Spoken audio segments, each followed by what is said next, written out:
These four words perfectly describe an elevator. How do you get out of the cabin if it never stops? Do you jump out of it? Well, sort of. Meet Paternoster, also known as the Paternoster lift, a highly questionable invention intended for making it comfortable to reach even the highest floors. Disclaimer: if you were to use it, you would opt for the stairs, trust me, no matter what floor you needed. This lift would move so slowly in a loop. It went up and down and never stopped. No need to say it's pretty dangerous. Here's why in the 70s, the construction of Paternosters was stopped. However, if you want to have a fun ride in such a lift, you'd need to head to Germany, with about 230 examples left, and the Czech Republic, with about 68 lifts there. It's quite a European thing. They were in Finland, Denmark, Belgium, Austria, and the UK, but there are actually almost zero records of them in the US. Some Paternosters are giant, like the one in Liberec Regional Office in the Czech Republic. Built in 1971, it's 186 feet high and features 35 wooden cabins. One of the earliest mentions of surfing is dated 1590, and one of the first archaeological evidence of surfing shows its use around 200 CE. Nothing really changed in the surfing world until the 20th century. The first motorized surfboard ever was introduced back in 1935, and its purpose was to help the Coast Guard service. Another model of motorized surfboards appeared in 1948 and was considered to be an ideal platform to casually stand around, preferably in an elegant suit, as the old photos reveal. Motorized surfboards are still in use and got modernized, but still, surfboarding is about catching a wave, not chilling around. For those who like to do things their way, like putting on makeup and doing their hair before taking a shower, there's a weird vintage invention too. Invented in 1970 in Germany, this innovative device called the shower hood. Just kidding. The shower hood is not a revolutionary device, but a slightly modernized plastic bag advertised as something you can put on your head so as to not to ruin the makeup and the hairdo while having a shower. The shower hood was made of transparent oiled silk, which makes me wonder if the hair was still intact after contact with the hood or if it got greasy. One of the main purposes was that it protected permanent waves both in the shower and on the beach. You heard it right, you could wear that bag on your head even on the beach. Still, that was pretty pointless. It's not that permanent waves are hydrophobic. If it were, nobody could wash their hair once they got their curls done. So this hat could be an option for the first 2 days or so, while someone's waiting for the newly acquired curls to sort of stabilize.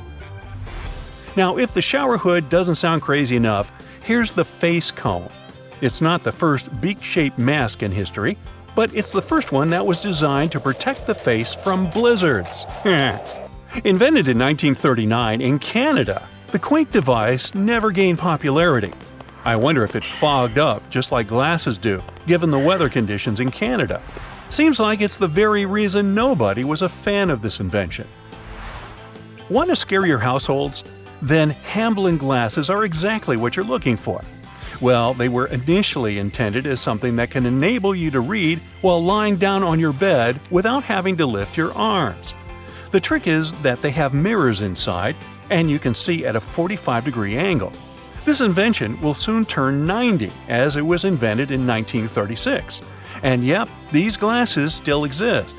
The technology hasn't changed, and it's not something vintage that's hard to find. You can even grab a pair of these terrifying glasses on Amazon. Nice stuff to spice up your Halloween costume. Okay, this one looks cute and not that senseless. People had to be creative without having everything on their phones as we do now. This one is a grocery list from the past. They came in assorted sizes and languages. Some were small enough to fit in a pocket, and others were larger and looked more like a memo board to hang on the wall in the kitchen. The only downside is that you have a limited amount of goods on the list. Look here, I don't see any gummy bears. Hey, what should I do if I forget to grab them? Now, if you think you're in the future because you've got those wireless headphones, sorry, but you're wrong. Wireless headphones are a thing of the past. The first prototype is believed to have been introduced to the public in the 1940s, so it's definitely vintage. Yeah, it was somewhat different than what we have today. First, imagine a helmet, a headphone, a battery pack, and a battery cable. I'm not going to describe all the electric scheme details of the invention, but there was something in common with legendary iPods. Remember that variety of bright colors the iPods had? Well, the radio hat came in lipstick red, canary yellow, turquoise, chartreuse, tangerine, lavender, blue, and cerise for teenagers, and tan, green-gray, blue-gray, and gray for adults. Yeah, the only thing the radio hat had in common with the iPod was the variety of colors. For the rest, it was bulky and quite uncomfortable, despite the adjustable headband. Unsurprisingly, the product wasn't a commercial success. Fun fact, even this was not the first radio hat ever. The first one was invented in 1931, and it was an actual straw hat with the portable radio fixed on it. Comfy. In the early 19th century, hipsters weren't around yet, so mustaches and beards weren't that popular. It was more socially acceptable for men to be well-shaven back then.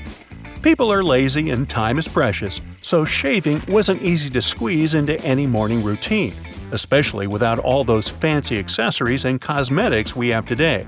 Barbers were a good option, but they weren't almighty and could only shave one client at a time. We all know that laziness is the engine of progress, and it's the reason a group shaving machine was invented. Here's what the device could do. 12 men, ideally, but it depended on the people's features. Sometimes there were fewer clients at a time. Anyways, they would sit in a row. Step 1. The device applies foam to everyone's faces. Step 2. Here, a large blade comes into play and trims the facial hair. All done. Downside 1. The same blade for everyone? Ew, kind of gross. Anyone heard of personal hygiene? Downside 2. The tool couldn't alter its moves for different faces. Downside 3. Uneven results and extremely high probability of, cuts. As if the mass shaving machine wasn't enough, at the end of the 19th century, a toilet mask, also known as face glove, was invented. Nope, it's not meant for your toilet. First off, it looks eerie. Chances are, if you wear the Hamblin glasses and the face glove at the same time, you'll get a leading role in some horror movie. The ad claimed it was a natural beautifier for bleaching and preserving skin, and that it could even remove imperfections. The manufacturers also claimed it was soft and flexible, and you would have no discomfort while wearing. This weird invention got patented in 1875. The device was supposed to be strapped on a face overnight for at least 3 nights per week. The mask could be filled with different substances to treat your skin, and its ultimate purpose was to make you sweat all night long. How lovely. Sure thing its purpose was to beautify, but those who wore that mask would still eventually wake up feeling quite sticky. You know what? These things still exist, and they cost a pretty penny. Yeah, they're sort of advanced and stuff, but keep a mask long enough, and it'll come back in style.